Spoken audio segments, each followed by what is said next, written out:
Well, good morning. Coffee with Derby. Okay. I have my local news on this morning, and lo and behold, once again, I get so tired of hearing about it. Number one, this even goes to every state. I know you all have the same type of problems, and especially nowadays, the homelessness. They talk about all this money they have, all these little pod houses, all that. For years they got all this stuff, money appropriated, millions of dollars, and yet they can't do anything. There's a big park they're thinking about closing down, and then there's advocates against it. Well, what do you do with the people? You throw them out of one place, they're going to go somewhere else unless you can help them. But of course, they put there's they help them. They have to do certain things, and some of them don't want to do that. Another thing when it comes to homelessness, why is there not any real investigative journalism going on? Going and talking to people, because there's a lot of people out there who are homeless has never been homeless before. A lot of people out there, who had money, who had businesses that for some reason or another had to close those businesses down, you know what I mean, in the last couple of years. And so they became homeless, but nobody ever goes out and talks to them because they always put the homeless in one category. Sick people, mentally sick, that's what they say. And that's not true anymore. There are people who live in their car. So I've seen videos and I've heard of people who were in their 60s and 70s, okay, who were supposed to be retired, have no retirement money, and now are living in their cars and actually having to work. So what I'm saying is that when they start talking, you authorities out there, you people who work for these little principalities, these little mayor's offices and things like that, in your townships and in your, listen, let me tell you something. You ain't doing shit. Especially here in Tennessee, all you do is yak, yak, yak, yak. Waste our money, taxpayers' money, on yak, yak, yak. So all you people are a bunch of monkeys who are just barking or just swinging in trees and eating bananas. So either do this, help the homeless people, or shut the fuck up. Number two, I am getting sick and tired of this crap about this football player. Okay, I'm sorry the man fell out, but they're putting all kinds of excuses up and not coming to the point like, oh, he got hit real hard. What a bad injury. What do we do about injuries like this? And all, saying all kinds of stuff, but nobody's asking the question. Did he roll up his sleeve at any time? See, they don't want to put one and one together. They like crunching numbers, but they have special numbers they crunch. They don't want you to think about those type of numbers. They don't want you to think about, oh, what about that? No. We'll ask the questions and we'll have the answers, but don't ask a rogue question. That's the whole thing. They don't want people to concentrate on wait a minute, did he happen to get his, no, we can't go there because that would screw up the narrative. That would make people start to think. Because we want them to think, but we want them to think about the injuries that can be caused because of football. Yeah. So, I just needed to say this because this type of stuff irritates the crap out of me, Because here's the thing. We pretty much know, most of us whose eyes are open, we pretty much know why all these athletes are falling out. We know.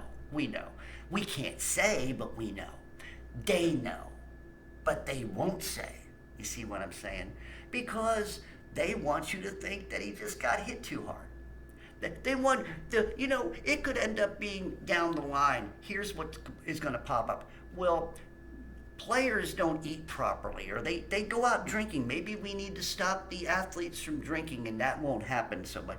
They're having heat strokes. Well, maybe we shouldn't allow them to have games outside. Maybe they should be regulated air out on the inside. All the arenas have to be restructured to have domes on them or something. Some stupid crap. Just to sit there and take your focal point off the real problem. See, you know, just think about it. The last couple of years, athletes just fallen. Healthy people, healthier than you and me, fighters, boxers, I mean, all kinds of people. People who work hard, all of a sudden they're just falling out dead for no reason at all. Happenstance. Then when they find out you got other ailments, not just that, how about all the kids getting asthma? Oh no, we don't look up in the sky and say, well, that could be a problem. No, we don't want to do that because that would break a narrative. Because they're contrails, they're not anything to worry about. Yeah, that's for global warming. That's Greta Thunberg's business. You don't worry about what Greta and the boys are doing because they got it going on, right? She'll be thrown away sooner or later, and she'll be working the streets like all the rest of the has-beens.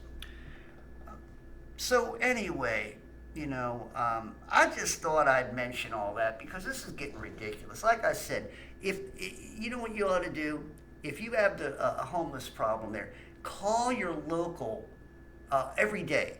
If you got any extra time, bug somebody. Call your local television stations and tell them to stop complaining about stuff or do something about it and do some investigating on things, why the people are homeless. And every day, everybody email them, inundate them with things they don't want to be inundated with. And then the monkeys may have to address it on television. That's what you want to do. That's how you fight them on their turn. And every time you call, you pray that what you tell them will stick. It'll bother them until they do something or try to do something. That you want to push the holy power spirit on these people. This is what it means. You pray that something gets done properly for these people, and that if they're going to talk about it, that they need to back it up. You could pray that somebody's conscience gets opened up who work in these areas. Call your local congressman over and over again. Inundate their emails with all kinds of requests like stop talking about the homeless, stop doing this, blah, blah, blah. Start doing investigating, all that. Everybody do the same, just like they do to us. They get on TV and they read scripts and say the same thing in every principality, every place. So we ought to do the same thing. We call them and we inundate them with our narrative. You see, that may not do anything, but I guarantee it'll piss them off. See, they want you to believe. They want you to fall in line. Well, we need to make them fall in line. They're supposed to be working for us, right? The people in high place, or the people in local governments and stuff like that, right? They're supposed to work for you. Your county clerks are supposed to work for you. Your mayors are supposed to work for you. Your governors are supposed to work for you. You're not supposed to be their N. You know the N word, right? They want you to be their N. When they're supposed to be a servant for you. So I got to go to work in a little bit. I just thought I'd bring this out, and you need to do stuff, people. If you're having the same thing, you ever turn on your local news and you know about homelessness, and they keep talking, but nobody's doing anything, and it keeps continuing, and then more people. So that's what I'm saying. Let us talk. Let an investigator go out there on mainstream news. 60 minutes broadcast and sit there and say, well, we found that the homelessness has to do with the fake pen. Has to do with all the rolling up the sleeve and people. We have so many deaths in this country because of. No. See, that's what you want to hear. That's what they need to be doing on television. Breaking the narrative. Telling the truth. Being honest for once in their life. Anyway, Derby Jack out. See you all on the other side.